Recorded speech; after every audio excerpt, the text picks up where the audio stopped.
Matthieu, chapitre 3. À cette époque-là parut Jean-Baptiste, qui prêchait dans le désert de Judée. Il disait, Changez d'attitude, car le royaume des cieux est proche. Jean est celui que le prophète Ésaïe avait annoncé lorsqu'il a dit, C'est la voix de celui qui crie dans le désert, Préparez le chemin du Seigneur, rendez ses sentiers droits. Jean portait un vêtement en poil de chameau et une ceinture de cuir autour de la taille. Il se nourrissait de sauterelles et de miel sauvage. Les habitants de Jérusalem, de toute la Judée et de toute la région du Jourdain se rendaient vers lui. Reconnaissant publiquement leurs péchés, ils se faisaient baptiser par lui dans les eaux du Jourdain. Cependant, quand il vit beaucoup de pharisiens et de sadducéens venir se faire baptiser par lui, il leur dit, Race de vipères, qui vous a appris à fuir la colère à venir? Produisez donc du fruit qui confirme votre changement d'attitude et ne vous avisez pas de dire en vous-même, Nous avons Abraham pour ancêtre. En effet, je vous déclare que de ces pierres Dieu peut faire naître des descendants à Abraham. Déjà la hache est mise à la racine des arbres.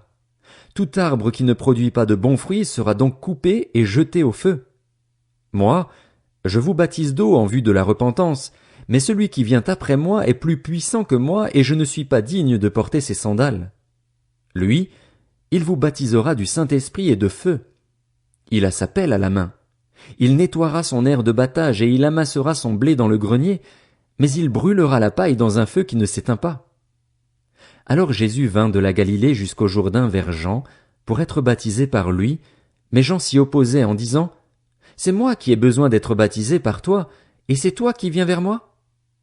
Jésus lui répondit, Laisse faire maintenant, car il est convenable que nous accomplissions ainsi tout ce qui est juste. Et Jean ne lui résista plus. Dès qu'il fut baptisé, Jésus sortit de l'eau. Alors le ciel s'ouvrit, pour lui, et il vit l'Esprit de Dieu descendre comme une colombe et venir sur lui. Au même instant, une voix fit entendre du ciel ces paroles, Celui-ci est mon Fils bien-aimé, qui a toute mon approbation. Matthieu, chapitre 4. Puis Jésus fut emmené par l'Esprit dans le désert pour être tenté par le diable. Après avoir jeûné 40 jours et 40 nuits, il eut faim. Le tentateur s'approcha et lui dit, Si tu es le Fils de Dieu, ordonne que ces pierres deviennent des pains. Jésus répondit, Il est écrit, L'homme ne vivra pas de pain seulement, mais de toute parole qui sort de la bouche de Dieu. Le diable le transporta alors dans la ville sainte, le plaça au sommet du temple et lui dit, Si tu es le Fils de Dieu, jette-toi en bas. En effet, il est écrit, Il donnera des ordres à ses anges à ton sujet et ils te porteront sur les mains, de peur que ton pied ne heurte une pierre. Jésus lui dit, Il est aussi écrit, Tu ne provoqueras pas le Seigneur, ton Dieu. Le diable le transporta encore sur une montagne très élevée, lui montra tous les royaumes du monde et leur gloire et lui dit, Je te donnerai tout cela, si tu te prosternes pour m'adorer. Jésus lui dit alors, Retire-toi, Satan. En effet, il est écrit, C'est le Seigneur, ton Dieu, que tu adoreras et c'est lui seul que tu serviras. Alors le diable le laissa. Et voici que des anges s'approchèrent de Jésus et le servirent. Lorsqu'il apprit que Jean avait été arrêté, Jésus se retira en Galilée.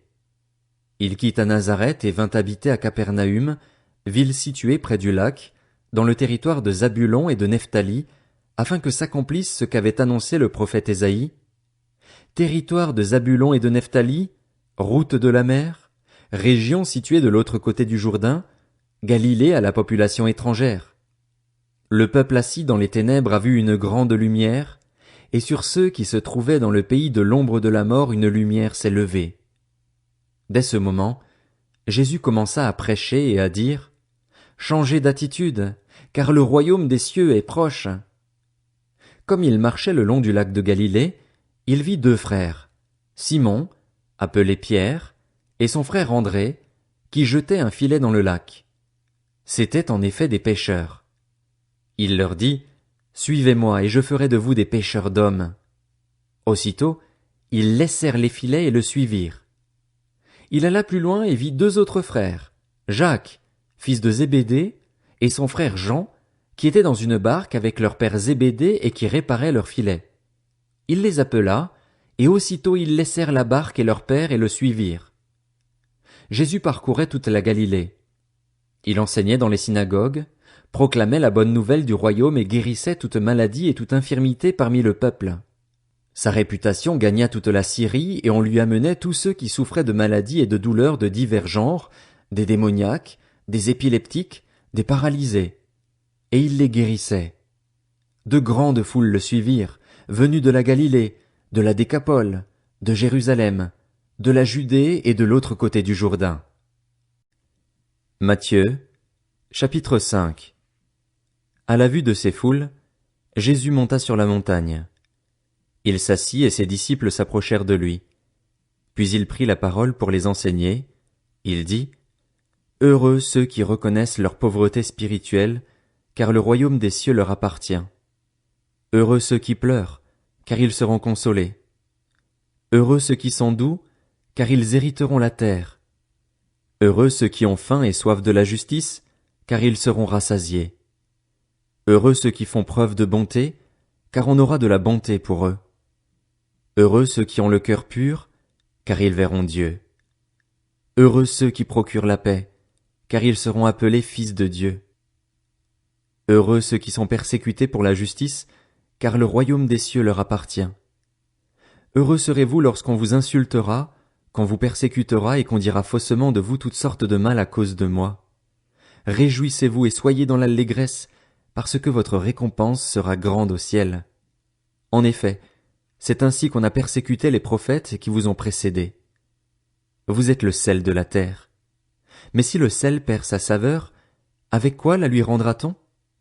Il ne sert plus qu'à être jeté dehors et piétiné par les hommes. Vous êtes la lumière du monde. Une ville située sur une montagne ne peut pas être cachée, et on n'allume pas non plus une lampe pour la mettre sous un seau, mais on la met sur son support et elle éclaire tous ceux qui sont dans la maison. Que, de la même manière, votre lumière brille devant les hommes afin qu'ils voient votre belle manière d'agir et qu'ainsi ils célèbrent la gloire de votre Père céleste. Ne croyez pas que je sois venu pour abolir la loi ou les prophètes. Je suis venu non pour abolir, mais pour accomplir. En effet, je vous le dis en vérité, tant que le ciel et la terre n'auront pas disparu, pas une seule lettre ni un seul trait de lettre ne disparaîtra de la loi avant que tout ne soit arrivé. Celui donc qui violera l'un de ces plus petits commandements et qui enseignera aux hommes à faire de même sera appelé le plus petit dans le royaume des cieux. Mais celui qui les mettra en pratique et les enseignera aux autres, celui-là sera appelé grand dans le royaume des cieux. En effet, je vous le dis, si votre justice ne dépasse pas celle des spécialistes de la loi et des pharisiens, vous n'entrerez pas dans le royaume des cieux. Vous avez appris qu'il a été dit aux anciens, « Tu ne commettras pas de meurtre ». Celui qui commet un meurtre mérite de passer en jugement. Mais moi je vous dis, tout homme qui se met, sans raison, en colère contre son frère mérite de passer en jugement. Celui qui traite son frère d'imbécile mérite d'être puni par le tribunal, et celui qui le traite de fou mérite d'être puni par le feu de l'enfer. Si donc tu présentes ton offrande vers l'autel et que là tu te souviennes que ton frère a quelque chose contre toi, laisse ton offrande devant l'autel et va d'abord te réconcilier avec ton frère, puis viens présenter ton offrande. Mets-toi rapidement d'accord avec ton adversaire, pendant que tu es en chemin avec lui, de peur qu'il ne te livre au juge, que le juge ne te livre à l'officier de justice et que tu ne sois mis en prison. Je te le dis en vérité, tu n'en sortiras pas avant d'avoir remboursé jusqu'au dernier centime. Vous avez appris qu'il a été dit, tu ne commettras pas d'adultère. Mais moi je vous dis, tout homme qui regarde une femme pour la convoiter a déjà commis un adultère avec elle dans son cœur. Si ton œil droit te pousse à mal agir, arrache-le et jette-le loin de toi, car il vaut mieux pour toi subir la perte d'un seul de tes membres que de voir ton corps entier jeté en enfer. Et si ta main droite te pousse à mal agir, coupe-la et jette-la loin de toi, car il vaut mieux pour toi subir la perte d'un seul de tes membres que de voir ton corps entier jeté en enfer. Il a été dit que celui qui renvoie sa femme lui donne une lettre de divorce. Mais moi, je vous dis, celui qui renvoie sa femme, sauf pour cause d'infidélité, l'expose à devenir adultère, et celui qui épouse une femme divorcée commet un adultère. Vous avez encore appris qu'il a été dit aux anciens, « Tu ne violeras pas ton serment, mais tu accompliras ce que tu as promis au Seigneur. » Mais moi je vous dis de ne pas jurer du tout, ni par le ciel, parce que c'est le trône de Dieu, ni par la terre, parce que c'est son marchepied, ni par Jérusalem, parce que c'est la ville du grand roi. Ne jure pas non plus par ta tête, car tu ne peux pas rendre blanc ou noir un seul cheveu. Que votre parole soit oui pour oui, non pour non, ce qu'on y ajoute vient du mal. Vous avez appris qu'il a été dit œil pour œil et dent pour dent. Mais moi je vous dis de ne pas résister aux méchants. Si quelqu'un te gifle sur la joue droite, tends-lui aussi l'autre. Si quelqu'un veut te faire un procès et prendre ta chemise, laisse-lui encore ton manteau. Si quelqu'un te force à faire 1 kilomètre, fais-en 2 avec lui. Donne à celui qui t'adresse une demande et ne te détourne pas de celui qui veut te faire un emprunt. Vous avez appris qu'il a été dit, tu aimeras ton prochain et tu détesteras ton ennemi. Mais moi je vous dis, aimez vos ennemis, bénissez ceux qui vous maudissent, faites du bien à ceux qui vous détestent, et priez pour ceux qui vous maltraitent et qui vous persécutent, afin d'être les fils de votre Père céleste. En effet, il fait lever son soleil sur les méchants et sur les bons, et il fait pleuvoir sur les justes et sur les injustes.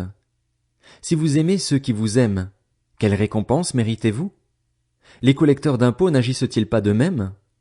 Et si vous saluez seulement vos frères, que faites-vous d'extraordinaire? Les membres des autres peuples n'agissent-ils pas de même? Soyez donc parfaits comme votre Père céleste est parfait.